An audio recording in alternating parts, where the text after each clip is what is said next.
why you'll suffer if you don't do your shadow work.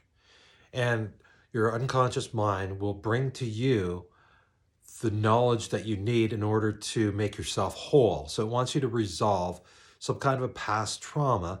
And what it does is it brings something into your life, and it'll be the biggest thing that's in your life right now that's bothering you the most and just wrecking things for you, like some kind of energy, the behavior that one person has, or it could be a bunch of people, and it'll keep bringing it into your life. And if you don't listen to it and you don't see how that applies to you and work on it and figure out how that's you and then resolve the trauma behind it, then it's going to keep bringing this back to you over and over and over again. And you're just going to suffer, and you're going to continue to suffer until you face yourself.